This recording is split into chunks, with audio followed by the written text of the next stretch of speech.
Hello दोस्तों, स्वागत है आपका एजुकेशन का इम्पोर्टेंस में।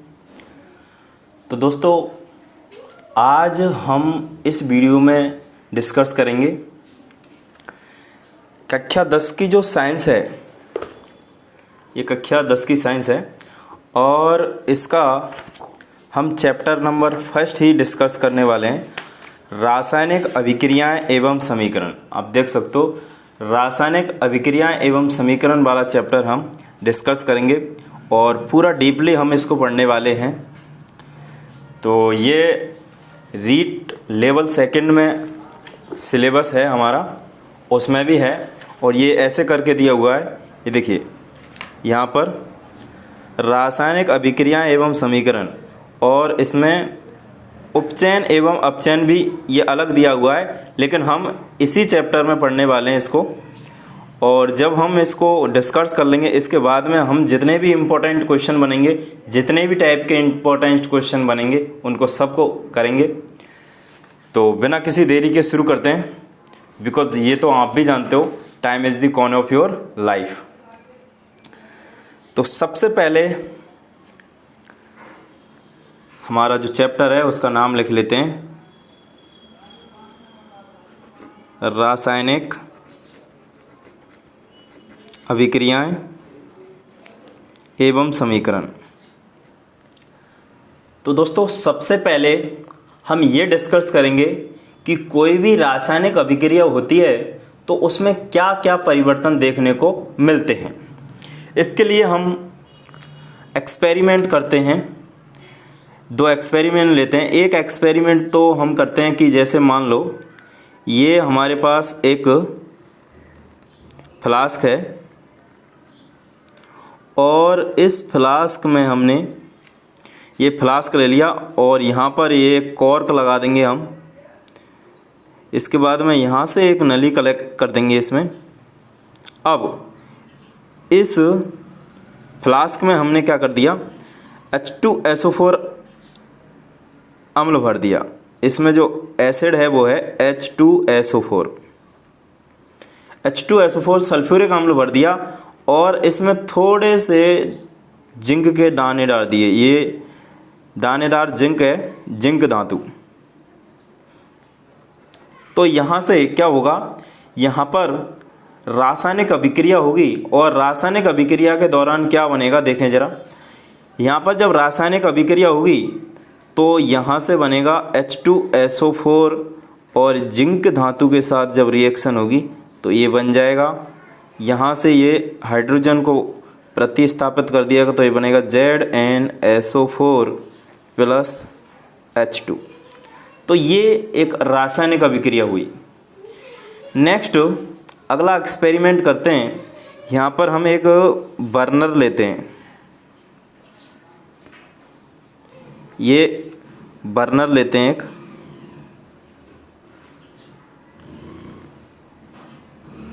और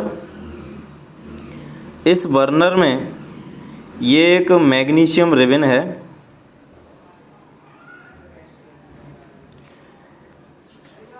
मैग्नीशियम रिबन। तो सबसे पहले इसको हम रेगमाल की सहायता से क्या कर लेंगे, इसको रेगमाल की सहायता से साफ कर लेंगे मैग्नीशियम रिबन को, और फिर इसको बर्नर की सहायता से क्या करेंगे, इस ज्वाला में जलाएंगे तो हमारे पास मैग्नीशियम ऑक्साइड का चूर्ण प्राप्त होगा। इसकी भी रिएक्शन मैं आपको लिखता हूँ। मैग्नीशियम को जब हम ऑक्सीजन की उपस्थिति में गर्म करते हैं यानी जलाते हैं तो हमें मैग्नीशियम ऑक्साइड प्राप्त होता है। ये मैग्नीशियम ऑक्साइड है।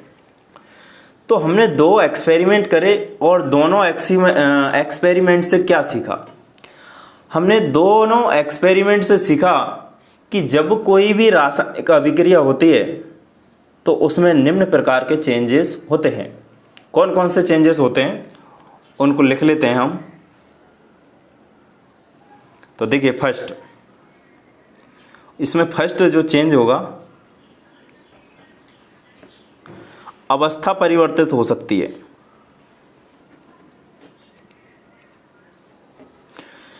दूसरा, उसके रंग में परिवर्तन हो सकता है। थर्ड, तापमान में परिवर्तन हो सकता है। फोर्थ, उसकी गंध परिवर्तित हो सकती है। और 5, किसी गैस का, देखो यहाँ गैस भी निकली है, किसी गैस का उत्सर्जन। और लास्ट, नए पदार्थ का बनना। तो दोस्तों, जब कोई भी रासायनिक अभिक्रिया होती है तो उसमें हमें ये 5-6 चेंज देखने को मिलते हैं। अवस्था परिवर्तित हो सकती है, रंग में परिवर्तन हो सकता है, तापमान में परिवर्तन हो सकता है, उसकी गंध परिवर्तित हो सकती है, किसी गैस का उत्सर्जन हो सकता है, और नया पदार्थ तो बनेगा ही बनेगा। तो ये जब कोई रासायनिक अभिक्रिया होती है तो ये परिवर्तन हमें देखने को मिलते हैं। चलिए अब हम आगे बढ़ते हैं। इसके बाद में आगे हम पढ़ेंगे कि रासायनिक समीकरण कैसे लिखते हैं। तो नेक्स्ट हम पढ़ने वाले हैं कि रासायनिक समीकरण कैसे लिखते हैं। तो हम जब रासायनिक समीकरण लिखेंगे तो उसके 2 भाग होंगे। कितने भाग होंगे? 2। कौन कौन सा? देखिए, इधर वाले भाग को तो हम बोलेंगे LHS यानी लेफ्ट हैंड साइड, और इधर वाले भाग को बोलेंगे RHS। LHS और RHS 2 भाग होते हैं किसी भी रासायनिक समीकरण को जब हम लिखते हैं। तो LHS की तरफ हम लिखते हैं अभिकारक, या फिर हम इसको क्रियाकारक भी बोलते हैं। और इनके बीच में अभिकारक से उत्पाद की ओर तीर का निशान लगाया जाता है और इधर लिखा जाता है उत्पादों को।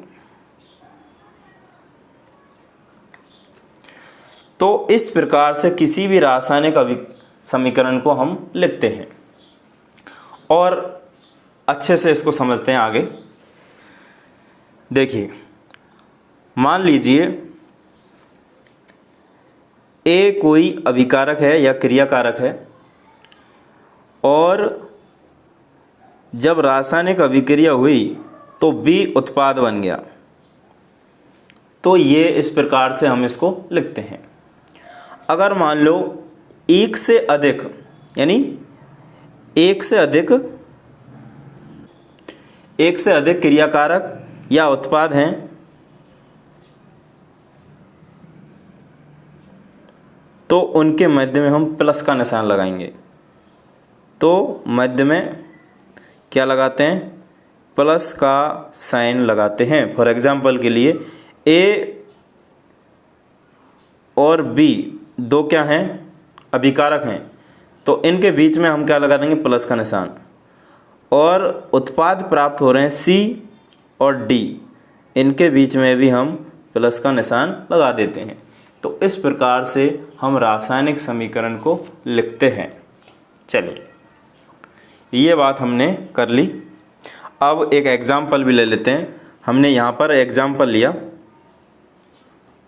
तो देखो, जैसे मान लो मैग्नीशियम है, ये एक अभिकारक है। ऑक्सीजन की उपस्थिति में हमने इसको गर्म किया, जलाया, तो हमारे पास एक उत्पाद प्राप्त हो गया, वो हो गया मैग्नीशियम ऑक्साइड। तो ये इसको हमने एक रासायनिक समीकरण के रूप में लिख दिया। आई होप कि आपके बात समझ में आ रही होगी। दोस्तों, चैनल को सब्सक्राइब कर लीजिए, जिससे मेरा मोटिवेशन बढ़े और मैं आपको अच्छे अच्छे वीडियो लेके आता रहूँ। तो चलिए आगे बात करते हैं। अब हम बात करेंगे कि कोई भी रासायनिक समीकरण है, उसको संतुलित करना क्यों ज़रूरी है। तो रासायनिक समीकरण को संतुलित करना क्यों ज़रूरी है? देखिए, क्या महत्व है कोई भी रासायनिक समीकरण को संतुलित करने का। तो जब हम कोई भी रासायनिक समीकरण को संतुलित करते हैं तो उसके निम्न महत्व हैं। जैसे मान लो मैंने अभी यही रिएक्शन लिखी, फॉर एग्ज़ाम्पल के लिए Mg+O2 और MgO। तो द्रव्यमान संरक्षण का नियम ये कहता है कि अभिकारकों में जो परमाणुओं का द्रव्यमान है वो उत्पादों में परमाणुओं के द्रव्यमान के इक्वल होना चाहिए, तभी वो रासायनिक समीकरण संतुलित कहलाएगी। तो यहाँ देखिए 2 ऑक्सीजन है, इधर एक ही है, इधर 2, एक मैग्नीशियम है, इधर एक है। इसका मतलब ये इधर एक ऑक्सीजन ज़्यादा है, इधर ऑक्सीजन क्या है, कम है। तो ये अभिक्रिया ये संतुलित नहीं है। तो जब अभिक्रिया संतुलित नहीं है उस वाली स्थिति में ये जो समीकरण लिख रही है ये लिख रही है कंकाली, या फिर इसको बोलेंगे ढांचा। रासायनिक समीकरण, तो कंकाली या ढांचा रासायनिक समीकरण अभी ये लिखी हुई है, क्योंकि हम देख पा रहे हैं अभिकारकों में परमाणु की संख्या उत्पादों के परमाणु की संख्या के इक्वल नहीं है। अब इसको संतुलित करते हैं तो यहाँ पर Mg की जगह हम कर देंगे 2Mg और इधर O2 जैसा है वैसा ही रहने देंगे, और इधर भी इसको 2 से मल्टीप्लाई कर देंगे तो ये बन जाएगा 2MgO। तो अब देख सकते हैं 2Mg और 2 ऑक्सीजन, इधर 2Mg और 2 ऑक्सीजन, तो ये संतुलित है। तो रासायनिक समीकरण को संतुलित करना इसलिए आवश्यक है क्योंकि द्रव्यमान संरक्षण का नियम ये कहता है कि अभिकारकों में परमाणुओं की संख्या उत्पादों में परमाणुओं की संख्या के इक्वल होनी चाहिए। ओके, एक और एग्जांपल लेते हैं, Fe+H2O। तो ये बन जाएगा Fe3O4+H2। इसको जब हम बैलेंस करेंगे तो यहाँ तो 3 लगाएंगे क्योंकि इधर 3 है तो इधर भी 3 करो। इधर देखिए यहाँ पर अगर ऑक्सीजन 4 करना है तो इधर 4 से मल्टीप्लाई करो तो ये 4 हो गया ऑक्सीजन और 8 हो गया हाइड्रोजन, तो इधर कर देंगे 4 से मल्टीप्लाई, तो अब ये क्या है, संतुलित है। अब हमारी जो किताब में जो विधि दी है रासायनिक समीकरण को संतुलित करने के लिए, वो विधि का नाम है हिट एंड ट्रायल विधि। तो हिट एंड ट्रायल विधि हमारी किताब में रासायनिक समीकरण को संतुलित करने की विधि है। अगर नेक्स्ट हम बात करें तो हम यहाँ पर ये जो अभिकारक लिख रहे हैं और उत्पाद लिख रहे हैं, इनकी भौतिक स्टेट क्या है, भौतिक अवस्थाएं क्या हैं, उसको भी हम दर्शा सकते हैं। यहाँ पर हम यही समीकरण लेते हैं, फॉर एग्जांपल के 3Fe+4H2O और ये बनेगा Fe3O4+H2। अब देखिए भौतिक स्टेट की हम बात करें तो भौतिक 4 अवस्थाएं होती हैं। जैसे भौतिक अवस्थाओं की बात करें हम, भौतिक अवस्थाओं के मैं संकेत की बात करूं तो देखिए ठोस के लिए हम स्मॉल s का प्रयोग करते हैं और द्रव के लिए हम स्मॉल l का प्रयोग करते हैं और जलीय के लिए हम AQ का प्रयोग करते हैं और गैस के लिए हम स्मॉल g का प्रयोग करते हैं। तो ये क्या है, भौतिक अवस्थाओं के रूप में हम इसको ऐसे लिख सकते हैं। अब देखिए मुझे यहाँ पर भौतिक अवस्था दर्शानी है, तो यहाँ पर देखो ये Fe है तो ये सॉलिड में है, यहाँ पर ये है, ये गैस अवस्था में होता है, देखिए भाप अवस्था में होता है, और यहाँ पर ये बनता है, ये सॉलिड बनता है, और ये जो है वो गैस अवस्था है। एक और एग्जांपल मैं लूँ इसका, तो प्रकाश संश्लेषण वाली अभिक्रिया ले लेते हैं। CO2 प्लस 12 H2O, तो यहाँ पर होगा HNu और क्लोरोफिल, सूर्य का प्रकाश और क्लोरोफिल, तो ये क्या बन जाएगा, ग्लूकोज बन जाएगा। C6H12O6 प्लस क्या प्राप्त होगा, हमें ऑक्सीजन प्राप्त होगी 6O2 प्लस जल भी हमें प्राप्त होगा 6H2। अब देखिए इसको जब हम भौतिक अवस्था के रूप में लिखेंगे तो यहाँ देखिए AQ लिखेंगे इसको, और यहाँ पर ये लिक्विड अवस्था में होता है। इसके बाद में ग्लूकोज है वो भी जलीय अवस्था में बनता है, और यहाँ पर ऑक्सीजन भी जलीय अवस्था है AQ, और यहाँ पर ये है लिक्विड। तो इस प्रकार से हम भौतिक अवस्थाओं के रूप में इसको लिख सकते हैं। तो यहाँ तक हमने बात कर ली। अब हम बात करते हैं रासायनिक अभिक्रियाओं के प्रकार की।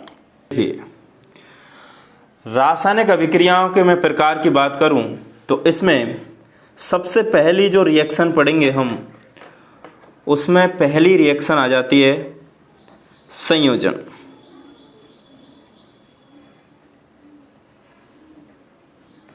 अभिक्रिया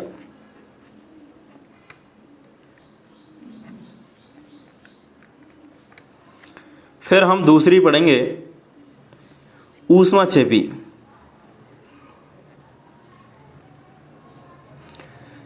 तीसरी रिएक्शन जो पढ़ेंगे हम वो पढ़ेंगे वियोजन।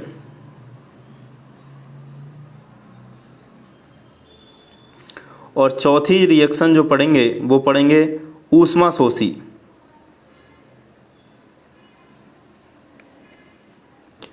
पांचवी विस्थापन,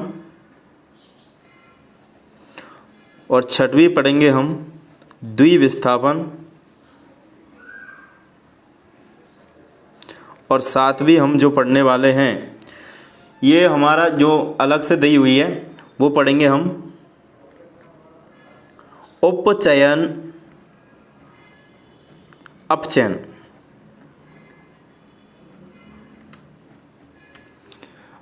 उपचयन अपचयन देखो अलग से दी है लेकिन हम इसी में ही इसको पढ़ेंगे।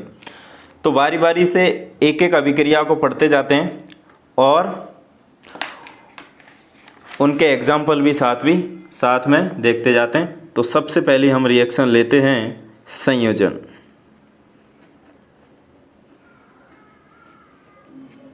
अभिक्रिया, तो देखिए इसके नाम में ही इसका अर्थ छुपा हुआ है। इसके नाम में ही इसका अर्थ छुपा हुआ है। यहाँ पर लिख रहा है संयोजन, और संयोजन का अर्थ होता है जुड़ना। तो इसका अर्थ क्या है? इसका अर्थ है, संयोजन का अर्थ होता है जुड़ना।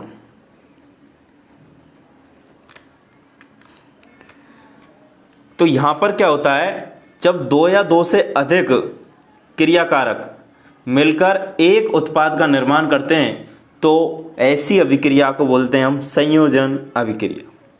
जैसे मैं एग्जाम्पल लेता हूँ,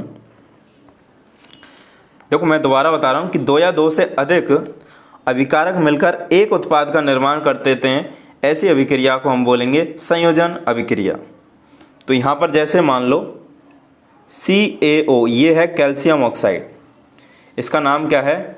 कैल्शियम ऑक्साइड। तो कैल्शियम ऑक्साइड है और इसमें डाल देते हैं हम जल। जब कैल्शियम ऑक्साइड में हम जब जल डाल देंगे तो हमारे पास प्राप्त होगा कैल्शियम हाइड्रोक्साइड CaOH का होल ट्वाइस, और प्लस ऊर्जा मुक्त होगी। तो देखिए जब एकल उत्पाद बना, जब दो अभिकारक मिले तो एक उत्पाद का निर्माण हो गया, तो ये वाली अभिक्रिया है वो संयोजन अभिक्रिया है। चलिए और एग्जाम्पल लेता हूं मैं इसका।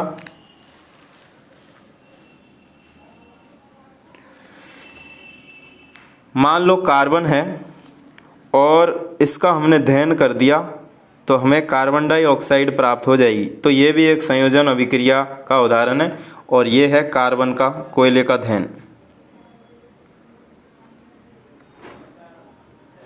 तो कोयले का जब दहन करते हैं तो वो संयोजन अभिक्रिया का उदाहरण है। और देखिए, इसके अलावा हमारी जो श्वसन अभिक्रिया होती है वो भी क्या है, यानी C6H12O6, और ऑक्सीजन की उपस्थिति में इसका क्या होता है, जब अपघटन होता है तो क्या बनता है, CO2 प्लस H2O और प्लस, एक मिनट, ऊष्माक्षेपी अभिक्रिया का उदाहरण ले लिया। मैं इसको ऊष्माक्षेपी अभिक्रिया में बताऊंगा। तो यहाँ पर दूसरा लेते हैं, मान लो जल का निर्माण ले लेते हैं। चलो इसको मैं पूरी कर देता हूँ। ऊर्जा, यहाँ पर इसको मैं ऐसे लगा देता हूँ जिससे ये ऊष्माक्षेपी अभिक्रिया में पढ़ने वाले हैं, ठीक है। इसके बाद में दूसरा, इसके अलावा मैं एग्जाम्पल ले लेता हूँ, ये ले लेता हूँ जल का निर्माण।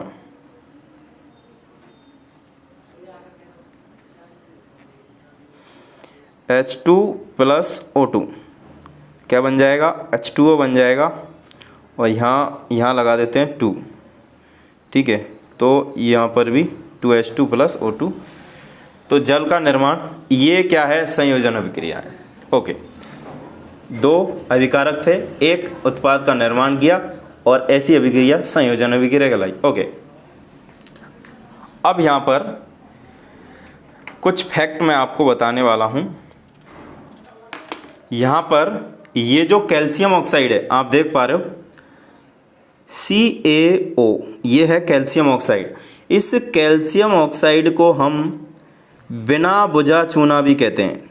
क्या कहते हैं, बिना बुझा चूना। देखो क्वेश्चन यहाँ से बनता है, बिना बुझा चूना, इसका नाम क्या है, बिना बुझा चूना। जब हम घरों में सफ़ेदी करते हैं दिवाली के टाइम पे, तो वो जो कली जो लेके आते हैं वो यही है, कैल्शियम ऑक्साइड है, इसको बिना बुझा चूना कहते हैं। ओके, तो बिना बुझा हुआ चूना है, इसका उपयोग सफ़ेदी करने के लिए किया जाता है, तो इसको बिना बुझा चूना के नाम से पुकारते हैं। और यहाँ पर ये जो बना है कैल्शियम हाइड्रोक्साइड, CaOH का होल्टवाइज, इसको बोलते हैं बुझा हुआ चूना। जब इसमें जल डाल देते हैं तो वो बुझ जाता है, तो इसको बुझा हुआ चूना बोलते हैं। ओके, दोनों बात क्लियर है। अब एक और फैक्ट मैं आपको बता रहा हूं। जब हम दीवार पर क्या कर देते हैं, सफ़ेदी कर देते हैं,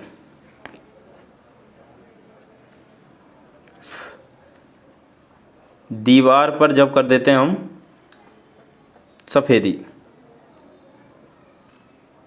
तो क्या होता है, जब दीवार पर हम सफ़ेदी कर देते हैं तो उस टाइम ये जो है कैल्शियम हाइड्रोक्साइड,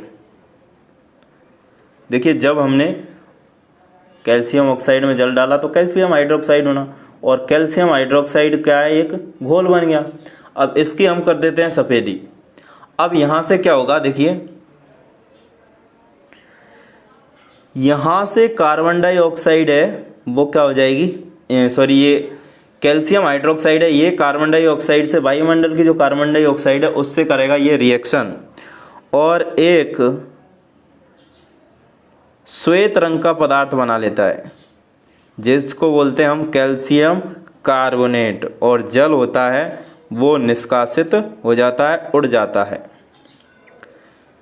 तो यहाँ पर ये बहुत इम्पोर्टेंट बात है, यहाँ पर मैं स्टार लगा रहा हूँ कि जब हम सफ़ेदी करते हैं तो कैल्शियम हाइड्रोक्साइड कार्बन डाइऑक्साइड से अभिक्रिया करके, यानी जब ये सूख जाता है, जल उड़ जाता है, सूख जाता है, तो ये क्या करता है, कार्बन डाइऑक्साइड से अभिक्रिया कर लेता है और एक पतली परत, एक श्वेत चमकीली पतली परत का निर्माण करता है, जिसे हम, वो परत होती है वो किसकी होती है, कैल्शियम कार्बोनेट की। तो ये कैल्शियम कार्बोनेट की जो परत होती है उसका निर्माण कर लेता है, इसलिए दीवारों पर क्या आ जाती है, चमक आ जाती है। और हमें एक बात भी पता होनी चाहिए कि जो संगमरमर होती है, मार्बल,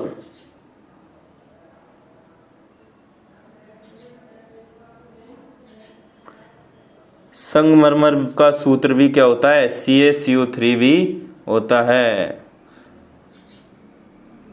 कैल्शियम कार्बोनेट संगमरमर का ही सूत्र होता है।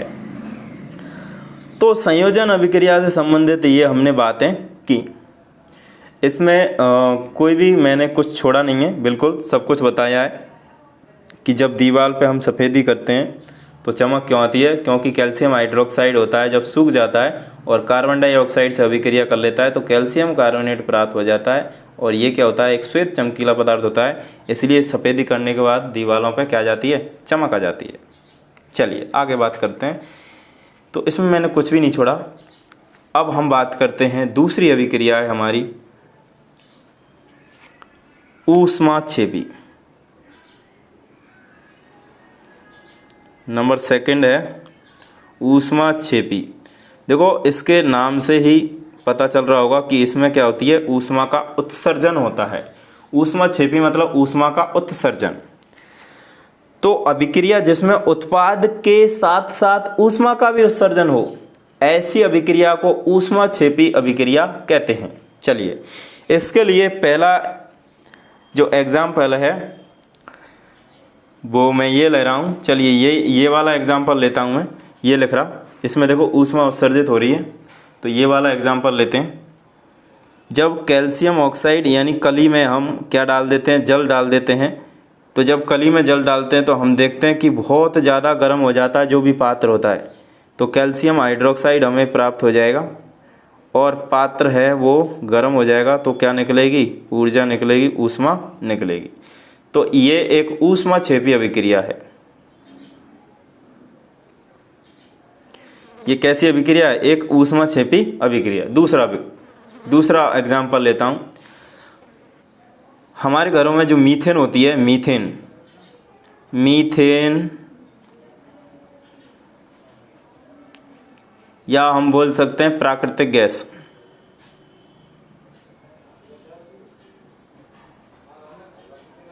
का अगर हम दहन कर देंगे, जब प्राकृतिक गैस का दहन करते हैं तो भी ऊष्माक्षेपी अभिक्रिया है। CH4 मीथेन होता है और मीथेन को जब हम ऑक्सीजन की उपस्थिति में जलाएंगे तो हमारे पास प्राप्त हो जाएगा CO2 प्लस H2O और प्लस ऊष्मा या फिर ऊर्जा। तो देखिए इसमें उत्पाद के निर्माण के साथ में क्या हुई, ऊष्मा उत्सर्जित हुई। इसलिए ये जो अभिक्रिया है वो कैसी अभिक्रिया है, ये एक ऊष्माक्षेपी अभिक्रिया है। तो ऊष्माक्षेपी अभिक्रिया में क्या है हो रहा है, एक्चुअली में क्या हो रहा है, उत्पाद बन रहा है और उत्पाद के साथ साथ क्या निकल रही है, ऊष्मा का उत्सर्जन हो रहा है। चलिए एक एग्जांपल ये लिख रहा, देखिए मैंने ये पहले लिख दिया था। तो ये ऊष्माक्षेपी अभिक्रिया का ही एग्जांपल है। आप ये वाला एग्जांपल देखोगे, ये देखिए ये मैंने इसको लिखा हुआ है। तो ये ऊष्माक्षेपी अभिक्रिया का उदाहरण देख लो। जब हम ग्लूकोज का अपघटन करते हैं, इसको संतुलित कर देता हूं मैं। तो हम जब भोजन करते हैं तो वहाँ पर जब ग्लूकोज का अपघटन होता है ऑक्सीजन की उपस्थिति में, तो क्या प्राप्त होता है, कार्बन डाइऑक्साइड, जल और ऊर्जा प्राप्त होती है हमें भोजन से। तो ये भी एक ऊष्माक्षेपी अभिक्रिया का उदाहरण है। और देखिए जो साग सब्जियां होती हैं उनका विघटन एक ऊष्माक्षेपी अभिक्रिया है।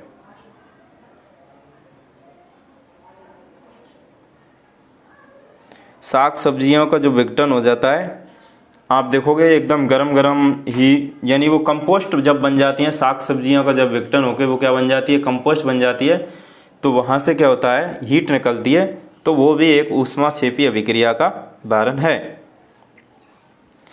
तो दोस्तों आपके ये बात समझ में आई होगी और आ रही होगी। मैं बहुत ही इजीली और अच्छे से आपको ये समझा रहा हूँ।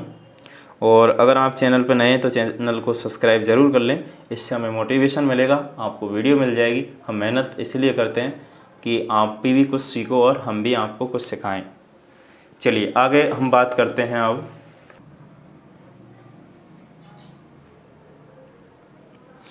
वियोजन अभिक्रिया, देखो इसके भी हमें अर्थ से पता चल रहा है। वियोजन का मतलब होता है टूटना। वियोजन का अर्थ क्या होता है? टूटना। तो अर्थ से ही हमें ये समझ आ गई कि अगर कोई अभिकारक है वो टूट कर दो या दो से अधिक उत्पाद बनाएगा तो ऐसी अभिक्रिया वियोजन कहलाएगी। तो हम इसको ऐसे बोल सकते हैं कि एकल अभिकर्मक जब टूट कर दो या दो से अधिक उत्पाद बनाए तो उसे वियोजन अभिक्रिया कहते हैं। सिंपल है। अच्छा, वियोजन अभिक्रिया 3 प्रकार की होती है। जैसे कि ये होता है ताप वियोजन। ताप के द्वारा कोई अभिकर्मक है वो टूटेगा। दूसरी मैं बात करूं, यहाँ लिख रहा हूं मैं, विद्युत वियोजन। इसमें क्या होता है? कोई भी अभिकर्मक विद्युत के द्वारा टूट जाता है।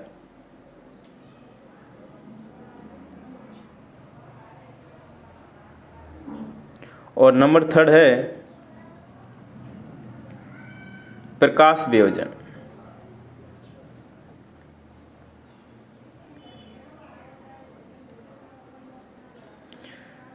दोस्तों, अगर आपकी कोई बात समझ में नहीं आ रही तो आप कमेंट कर सकते हो, मैं उसको देखूंगा और उसका मैं आपको सॉल्यूशन ज़रूर दूंगा।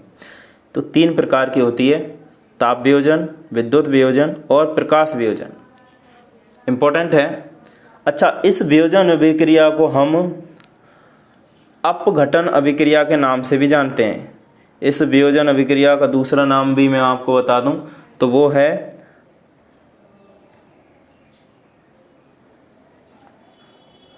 अपघटन अभिक्रिया। तो वियोजन अभिक्रिया का दूसरा नाम है अपघटन अभिक्रिया। अब हम बारी बारी से तीनों को समझते हैं। तो सबसे पहले अगर मूल में डेफिनेशन की बात करूं इसकी, तो एकल अभिकर्मक टूटकर दो या दो से अधिक उत्पाद बनाता है, ऐसी अभिक्रिया को वियोजन अभिक्रिया कहते हैं। अब पहली हम बात करते हैं ताप वियोजन की। तो देखिए, ताप वियोजन की मैं बात करूं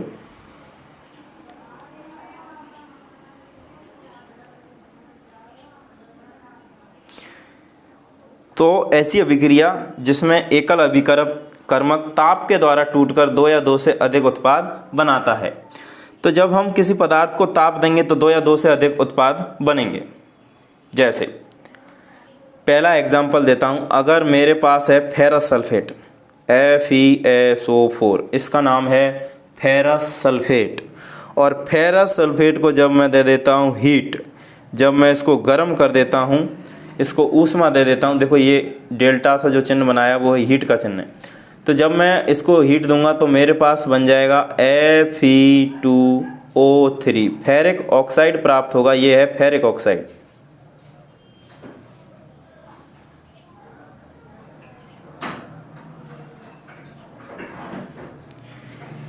नेक्स्ट सल्फर डाइऑक्साइड प्राप्त होगी और सल्फर ट्राइऑक्साइड गैस प्राप्त होगी। तो जब मैं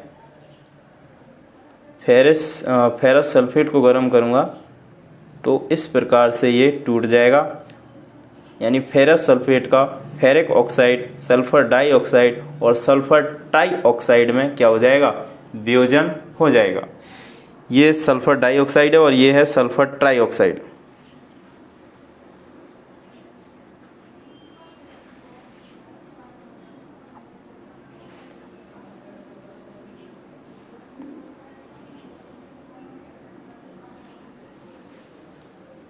ओके, नेक्स्ट चलिए कैल्शियम कार्बोनेट वाला ही ले लेते हैं। CaCO3 कैल्शियम कार्बोनेट है। और कैल्शियम कार्बोनेट को जब हम क्या करते हैं, कैल्शियम कार्बोनेट को जब हम हीट करेंगे, गर्म करेंगे, तो क्या प्राप्त होगा? कैल्शियम ऑक्साइड प्राप्त हो जाएगा और कार्बन डाइऑक्साइड गैस है वो निकल जाएगी। और ये है बिना बुझा चूना, आपको याद होगा।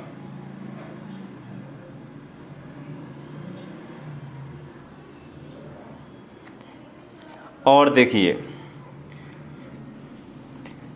एक एक्सपेरिमेंट है, वो भी समझ लीजिए। जैसे मान लो हमारे पास है लेड नाइट्रेट। मैं एक्सपेरिमेंट बताता हूँ आपको। ये एक परख नली ले लेते हैं, मान लो ये एक परख नली है और इस परख नली में मैंने लेड नाइट्रेट डाल दिया।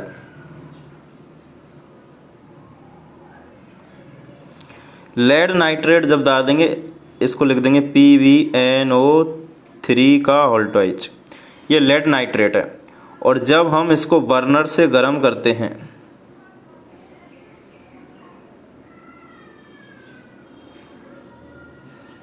तो जब हम बर्नर से इसको गर्म करेंगे लेड नाइट्रेट को, तो क्या होगा, इसमें से धुआं निकलेगी और धुआं निकलेगी वो किस रंग की निकलेगी, भूरे रंग की।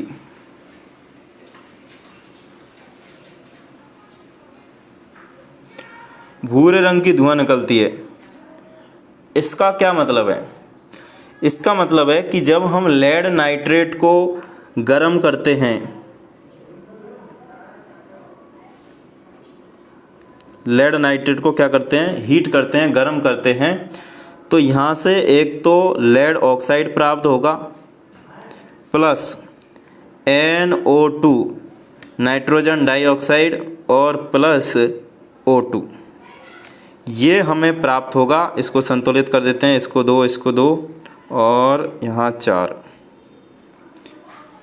अब यहाँ पर ये है नाइट्रोजन डाइऑक्साइड,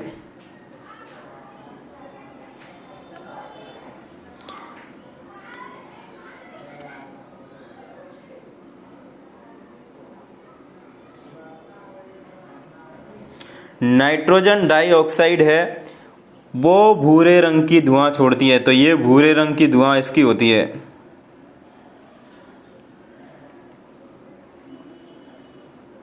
तो भूरे रंग की धुआं है वो किसकी होती है, नाइट्रोजन डाइऑक्साइड की। तो यहाँ से क्वेश्चन भी बन सकता है, इसलिए मैंने ये आपको एक्सपेरिमेंट करके बताया। तो जब हम इसको एक्सपेरिमेंट करते हैं, ये परख नली है, ये बर्नर है, तो भूरे रंग के धुआं निकलता है और भूरे रंग का जो धुआं होता है वो किसका होता है, नाइट्रोजन डाइऑक्साइड का होता है। तो ये हमने बात कर ली ताप वियोजन अभिक्रिया की। अच्छा, अब यहाँ पर देखिए, यहाँ पर एक उत्पाद का निर्माण हो रहा है बिना बुझा हुआ चूना, कैल्शियम ऑक्साइड। अब कैल्शियम ऑक्साइड का एक यूज और दिया है यहाँ पर, तो मैं इसको नोट करके लिखता हूँ यहाँ पर, कैल्शियम ऑक्साइड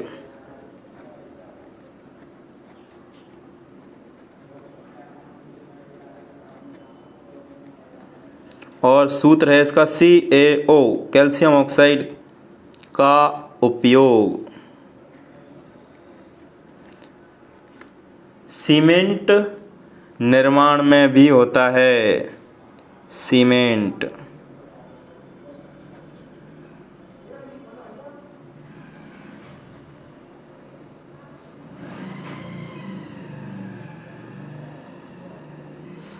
तो इसका ये एक यूज़ दे रखा है कि सीमेंट निर्माण में कैल्शियम ऑक्साइड का क्या होता है, यूज होता है, उपयोग होता है। ओके, आगे बढ़ते हैं। यहाँ तक हमने बात कर ली थी। अब आगे हम बात करेंगे विद्युत वियोजन।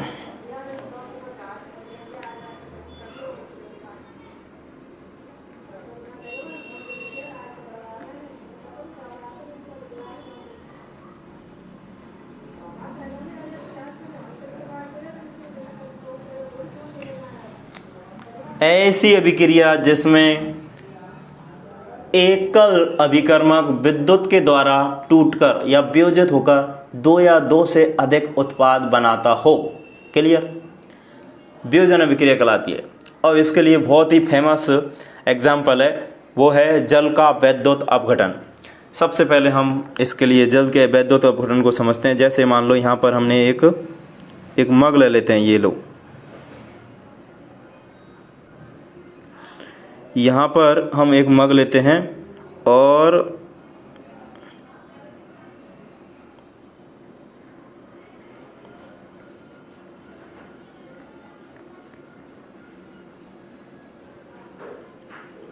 ये लीजिए, ये हमने मग ले लिया।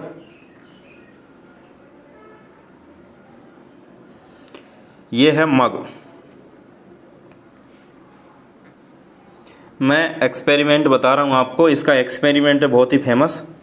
और यहाँ पर हम 2 इलेक्ट्रोड क्या कर देंगे, अटैच कर देंगे इस प्रकार से। और 2 इलेक्ट्रोडों में हम यहाँ पर ये कार्बन की छड़ फंसा देंगे इस प्रकार से, देखिए।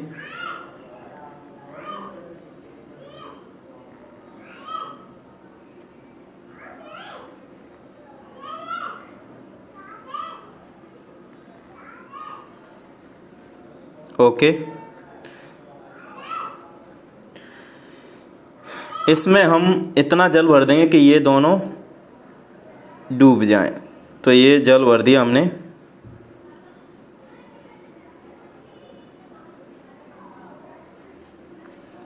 और H2 जल। इसके बाद में इन दोनों इलेक्ट्रोडों को हम एक 6 वोल्ट की बैटरी से कनेक्ट करेंगे।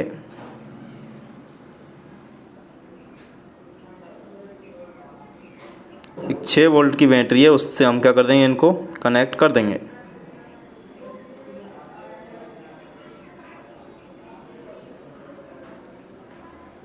छः वोल्ट बैटरी है ये। 6 वोल्ट की बैटरी से इसको हमने कनेक्ट कर दिया। यहाँ पर इनके ऊपर 2 परख नलियाँ रखते हैं हम। इस प्रकार से इनके ऊपर 2 परख नलियाँ रख देंगे कि ये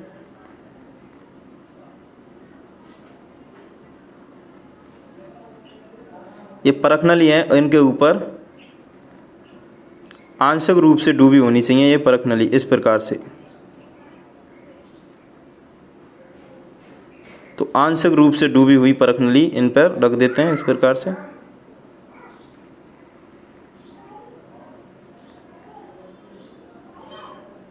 ये लीजिए, तो 2 परख नली इन दोनों इलेक्ट्रोडों के ऊपर रख दी। और ऊपर से दोनों परख नली हैं वो क्या हैं, खाली हैं, थोड़ी थोड़ी आंशिक रूप से डूबी हुई हैं। इनके नाम दे देते हैं क्या क्या हैं, देखें। ये मग है प्लास्टिक का।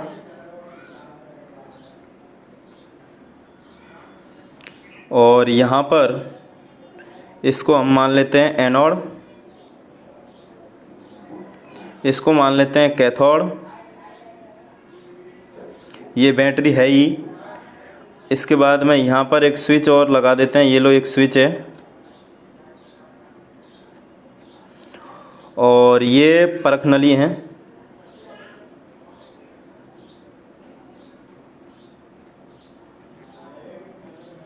ओके, और ये ग्रेफाइट की छड़ें हैं।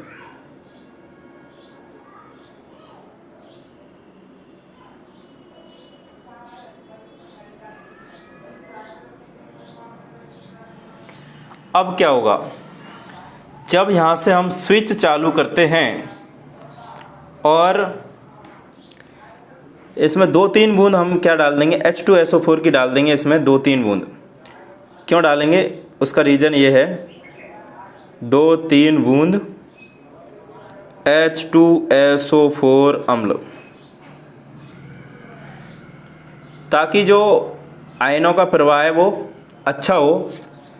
क्योंकि अम्ल होते हैं वो आयनों का प्रवाह अच्छे से करते हैं। तो हमने 2-3 बूंद क्या कर दी, यहाँ पर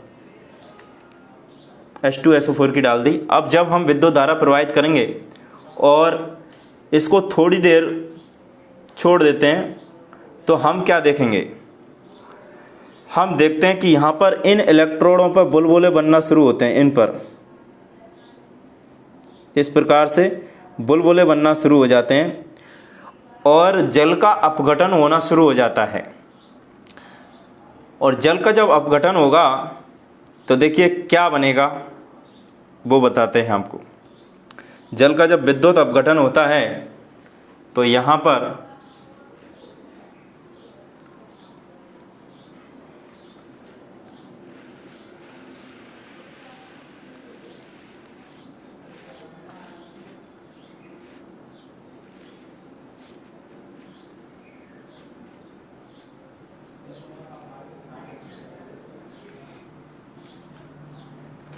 देखिए, जब जल का विद्युत अपघटन होता है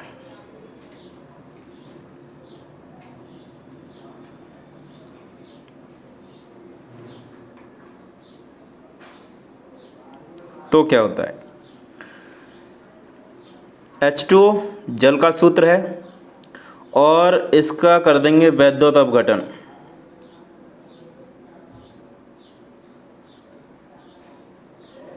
तो जब H2O का वैद्युत अपघटन होंगे तो ये किस में टूटेगा, H2 में टूटेगा प्लस O2 में टूटेगा। तो यहाँ पर जब हम 2 लगाएंगे तो इधर बनाएगा 2H2 प्लस O2। ये रिएक्शन होती है, जल का वैद्युत अपघटन होता है। अब हम देखते हैं कि ये जो हाइड्रोजन गैस है और ये जो ऑक्सीजन गैस है ये एनोड पे मुक्त होगी या कैथोड पे मुक्त होगी। तो एक बार यहाँ पर चित्र देखिए ज़रा, देखिए एनोड है और ये कैथोड है। कैथोड होता है वो होता है ऋणावेश और एनोड होता है वो होता है धनावेश, ध्यान रखना। तो एनोड ऋणावेश होता है और हाइड्रोजन गैस होती है वो पॉजिटिव होती है, हाइड्रोजन गैस पॉजिटिव होती है और ऑक्सीजन गैस होती है वो नेगेटिव होती है। देखिए, तो ऑक्सीजन गैस है वो मुक्त होगी किस पर, एनोड पर, क्योंकि आवेश होते हैं वो एक दूसरे को, विपरीत आवेश एक दूसरे को आकर्षित करते हैं। तो एनोड क्या होता है, पॉजिटिव होता है और ऑक्सीजन गैस नेगेटिव होती है, ठीक है। तो इसलिए ऑक्सीजन कहाँ पर, कौन से इलेक्ट्रोड पर मुक्त होगी, तो ऑक्सीजन मुक्त होगी एनोड पर। देखिए यहाँ पर मुक्त होगी ये ऑक्सीजन, इधर यहाँ ऑक्सीजन मुक्त होगी और हाइड्रोजन मुक्त होगी कैथोड पर, क्योंकि कैथोड होता है वो ऋणावेशित होता है और हाइड्रोजन गैस होती है वो पॉजिटिव होती है, तो विपरीत आवेश की ओर गति करेगी। तो यहाँ पर देखिए हाइड्रोजन होगी वो एकदम फुल बना रहा हूँ पूरी दुगनी मात्रा में। देखें यहाँ पर इसका लोचा हो रहा है भाई कि कौन सी गैस दुगनी मात्रा में बनती है, तो हाइड्रोजन गैस दुगनी मात्रा में बनेगी, क्योंकि जल के अणु में भी 2 अणु होते हैं हाइड्रोजन के, H2O। तो यही रीज़न है, ठीक है। तो हम आपको बताते हैं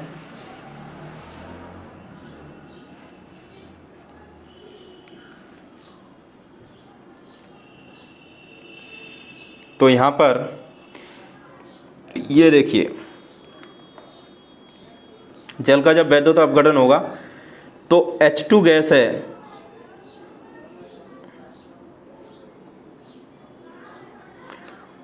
वो कैथोड पर मुक्त होगी, बहुत ही फेमस एग्जाम्पल है। और O2 गैस है वो एनोड पर मुक्त होगी और हाइड्रोजन गैस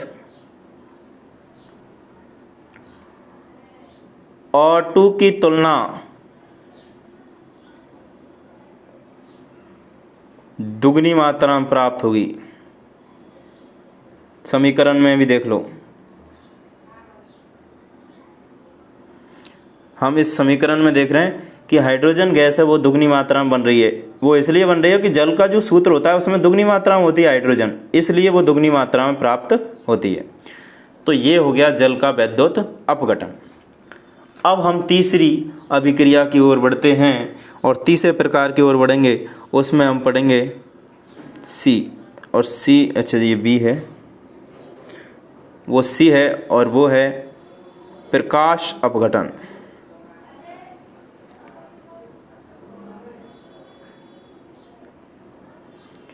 प्रकाश अपघटन ऐसी अभिक्रिया जिसमें एकल अभिकर्मक प्रकाश के द्वारा टूटकर दो या दो से अधिक उत्पाद बनाएगा या बनाता हो, प्रकाश अपघटन अभिक्रिया कहलाती है। क्लियर है? ओके, इसका एग्जाम्पल लेते हैं। जैसे मान लो सिल्वर क्लोराइड है, AgCl, श्वेत रंग का होता है, और जब हम इसमें सूर्य का प्रकाश देते हैं या सूर्य के प्रकाश में इसको रखते हैं तो ये टूट जाता है Ag में और प्लस Cl2। जब इसको संतुलित करते हैं, AgCl को संतुलित करेंगे तो 2Ag और ये 2 आ जाएगा, तो ये धूसर रंग का प्राप्त हो जाएगा। क्या? Silver chloride. तो सिल्वर क्लोराइड है वो धूसर रंग का प्राप्त हो जाता है क्योंकि ये टूट जाता है Ag और Cl2 में। और देखिए AgBr, इसको बोलते हैं सिल्वर ब्रोमाइड।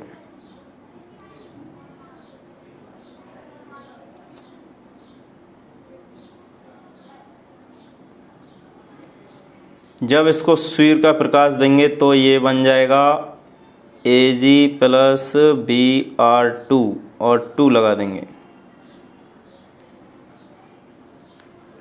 तो हम क्या देख रहे हैं यहाँ पर? हम ये देख रहे हैं कि सिल्वर क्लोराइड और सिल्वर ब्रोमाइड सूर्य का प्रकाश देने पर वियोजित हो जा रहे हैं। तो ऐसी अभिक्रिया जो सूर्य के प्रकाश द्वारा अपघटित हो जाती है, प्रकाश वियोजन अभिक्रिया कहलाती है। और यहाँ पर 2 एग्जाम्पल लिए, बहुत ही फेमस एग्जाम्पल हैं। अच्छा, यहाँ पर देखिए AgCl और AgBr, सिल्वर क्लोराइड और सिल्वर ब्रोमाइड, इनका उपयोग होता है श्याम श्वेत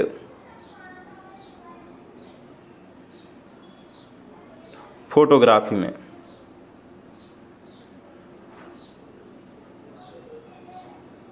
श्याम श्वेत फोटोग्राफी में इन यौगिकों का प्रयोग करते हैं। एक और है AgI, सिल्वर आयोडाइड।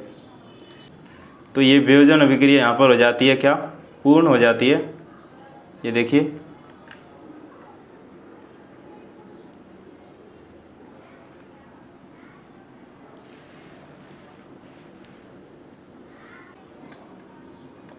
नाम से ही पता चल रहा है, ऊष्मा शोषी, मतलब ऊष्मा का क्या हो रहा है? अवशोषण होगा। इसमें ऊष्मा क्या होगी?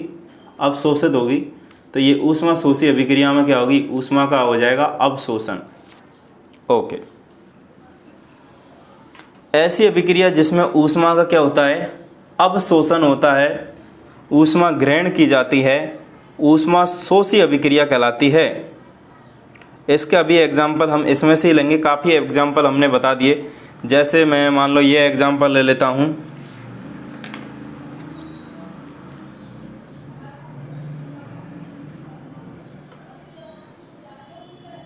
यही देख लो AgBr, इसको हमने प्रकाश ऊर्जा दी तो ये टूट गया Ag plus Br2, 2Ag 2AgBr, ये टूट गया। और देखिए CaCO3 कैल्शियम कार्बोनेट है, जब हमने इसको हीट दी यानी ऊर्जा दी तो ये किस में टूट गया? CaO प्लस CO2 में टूट गया। तो बेसिकली यहाँ क्या हो रहा है? ऊष्मा दी जा रही है, ऊष्मा का अवशोषण हो रहा है। तो ऐसी अभिक्रियाओं को क्या कहते हैं? ऊष्मा शोषी, जिसमें ऊष्मा का क्या होता है? अवशोषण होता है और ऊष्मा को शोषण करके नए उत्पाद का निर्माण होता है, ऊष्मा शोषी अभिक्रिया कहलाती हैं। और एग्जाम्पल लूँ, जैसे मान लो BaOH का होल ट्वाइस, बेरियम हाइड्रोक्साइड है, और यहाँ पर अमोनियम क्लोराइड लेते हैं NH4Cl, तो क्या बन जाएगा हमारे पास? हमारे पास प्राप्त होगा barium chloride BaCl2 plus NH2NH3 plus 2H2O और यहाँ पर भी 2। तो देखिए ये भी एक ऊष्मा शोषी अभिक्रिया है। जब बेरियम हाइड्रोक्साइड में अमोनियम क्लोराइड मिला देते हैं और परख नली को जब हम नीचे से महसूस करते हैं तो हमें ठंडा महसूस होता है, तो ये भी एक ऊष्मा शोषी अभिक्रिया है। तो ये कुछ ऊष्मा शोषी अभिक्रियाओं के एग्जाम्पल हैं जिसमें भी ऊष्मा का अवशोषण होता है, वो एक ऊष्मा शोषी अभिक्रिया होती है। तो ये ऊष्मा शोषी अभिक्रिया का क्या है, एग्जाम्पल है, देख लो। BaOH को ऑल्टोइज plus 2NH4Cl plus BaCl2 plus 2NH3 2H2। तो यहाँ तक हमने ऊष्मा शोषी अभिक्रिया की बात कर ली। अब हम आगे बात करते हैं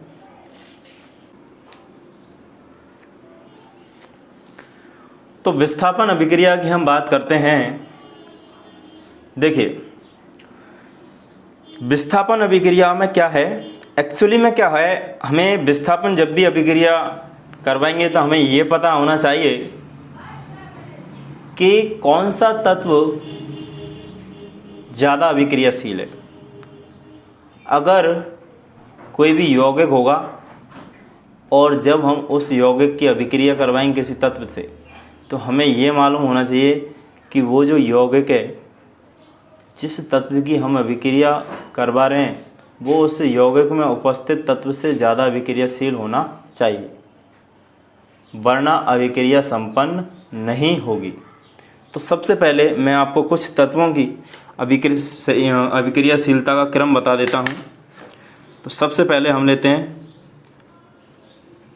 पोटेशियम, फिर सोडियम, फिर कैल्शियम, इसके बाद में मैग्नीशियम, एल्युमिनियम, जिंक,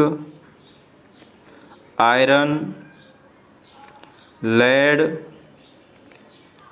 हाइड्रोजन,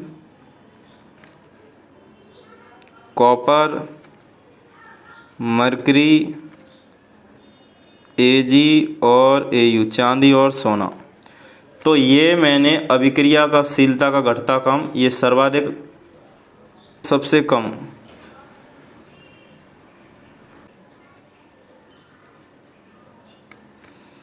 तो ऊपर वाले तत्व हैं वो सर्वाधिक अभिक्रियाशील हैं और नीचे इनकी अभिक्रियाशीलता क्या हो जाती है, कम होती जाती है, घटती जाती है।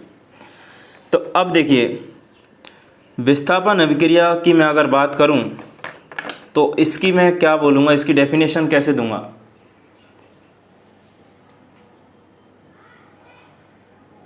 विस्थापन अभिक्रिया की जब मैं अभिक्रिया की बात करूंगा तो मैं बोलूँगा ऐसी अभिक्रिया जिसमें अधिक अभिक्रियाशील तत्व कम अभिक्रियाशील तत्व को उसके यौगिक से विस्थापित कर अपना स्थान ग्रहण कर लेता है। देखिए मैं क्या बोल रहा हूँ, ऐसी अभिक्रिया जिसमें अधिक अभिक्रियाशील तत्व कम अभिक्रियाशील तत्व को उसके यौगिक से विस्थापित कर अपना स्थान ग्रहण कर लेता है, ऐसी अभिक्रिया को हम बोलते हैं विस्थापन अभिक्रिया। एक एग्जाम्पल लेते हैं, जैसे कि मैं ले रहा हूँ आयरन और हमारे पास एक यौगिक है कॉपर सल्फेट। जब हम इसकी अभिक्रिया करवाते हैं तो देखिए आयरन और ये एक यौगिक है और ये एक तत्व है। तो यहाँ देखिए आयरन है वो कॉपर से मोर रिएक्टिव है, इसलिए ये इसको भगा देगा। तो यहाँ से ये आयरन इसको हटा देगा और ये बना लेगा क्या, FeSO4 और यहाँ पर कॉपर का क्या हो जाएगा, निष्कासन हो जाएगा। तो ये एक विस्थापन अभिक्रिया का उदाहरण है। और देखिए और एग्जाम्पल लेता हूँ मैं, यहाँ पर मैं एग्जाम्पल लूँ जिंक का। जैसे मान लो Zn ये जिंक है, और यहाँ पर मैं घोल ले लेता हूँ या विलयन ले लेता हूँ FeSO4 का, फेरस सल्फेट का मैंने विलयन ले लिया। अब देखिए जिंक आयरन से ज़्यादा अभिक्रियाशील है, इसलिए इसको ये यौगिक से क्या होगा, हटा देगा और अपना स्थान ग्रहण कर लेगा। तो ये बन जाएगा ZnSO4 और प्लस आयरन हो जाएगा निष्कासित। तो दोस्तों आपके बात समझ में आ रही है। एक्चुअली है क्या रहा है, अधिक क्रियाशील तत्व कम क्रियाशील तत्व को उसके यौगिक से क्या कर रहा है, विस्थापित कर रहा है। और देखिए अगर ये वाली अभिक्रिया इसके साथ कराऊँ Zn प्लस CuSO4, तो देखिए जिंक कॉपर से ज़्यादा मोर रिएक्टिव है, तो ये इसको क्या कर देगा, हटा देगा। तो ये बन जाएगा ZnSO4 प्लस Cu। और देखिए लेड का उदाहरण लेते हैं, Pb प्लस इसका यौगिक लेंगे CuCl2, कॉपर क्लोराइड लेंगे हम। तो देखिए लेड कॉपर से ज़्यादा अभिक्रियाशील है, देखो कॉपर और लेड, तो यहाँ से ये क्या करेगा, कॉपर को हटा देगा और ये बना लेगा PbCl2 प्लस Cu। तो ये है कॉपर क्लोराइड, ये लेड है, ये जिंक है, ये कॉपर सल्फेट, ये जिंक, ये फेरस सल्फेट, ये जिंक आयरन और ये कॉपर सल्फेट। फेरस सल्फेट बन गया, जिंक सल्फेट बन गया, जिंक सल्फेट बन गया, लेड क्लोराइड बन गया, और इन धातुओं का क्या हो गया, निष्कासन हो गया। तो यहाँ पर विस्थापन अभिक्रिया में हमें यही याद रखना है कि ऐसी अभिक्रिया जिसमें अधिक क्रियाशील तत्व कम क्रियाशील तत्व को उसके यौगिक से क्या करेगा, विस्थापित कर देगा। तो आपको ये याद रखना है। अच्छा मैं एक अभिक्रिया और लिखूँ, जैसे Fe और यहाँ पर मैं लिखूँ ZnSO4। तो देखिए जिंक सल्फेट है, आयरन है, तो जिंक ज़्यादा अभिक्रियाशील है किससे, आयरन से, इसलिए ये इसको विस्थापित नहीं कर पाएगा। तो यहाँ पर कोई भी अभिक्रिया नहीं होगी, नो रिएक्शन।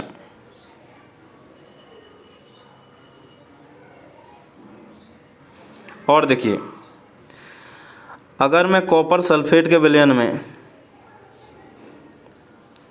क्या डालूं, कॉपर सल्फेट के विलयन में अगर मैं चांदी डाल दूं, Ag डाल दूं, तो देखिए कॉपर ज़्यादा रिएक्टिव है किससे, चांदी से, इसलिए यहाँ पर भी कोई भी अभिक्रिया नहीं होगी।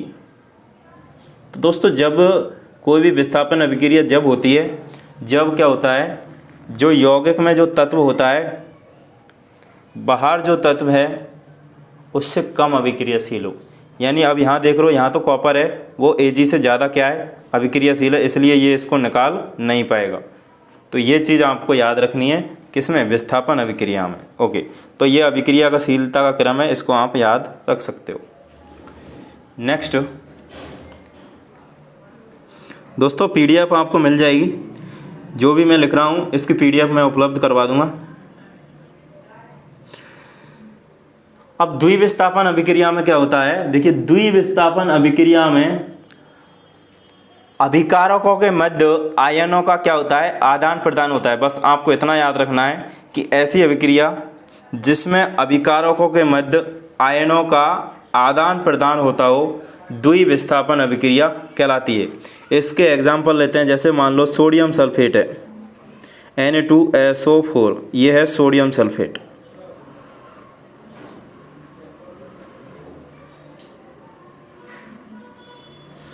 और इसकी अभिक्रिया करवा देता हूं मैं बेरियम क्लोराइड BaCl2।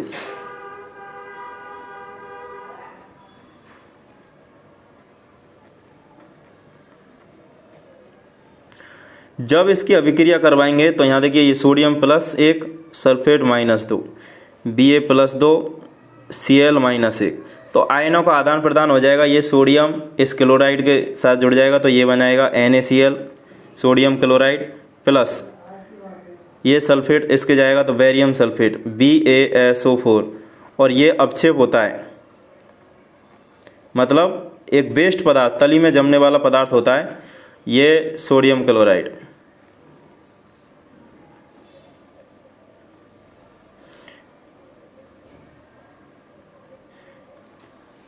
तो ये क्या है, एक द्विविस्थापन अभिक्रिया का उदाहरण है। अगर मैं द्विविस्थापन अभिक्रिया का और उदाहरण दूं तो वो ये देखिए, जैसे कि मान लो लेड नाइट्रेट है एक मेरे पास PbNO3, इसका ऑल्टवाइज, और इसकी अभिक्रिया मैं करवा दूं पोटेशियम आयोडाइड से। ये है पोटेशियम आयोडाइड।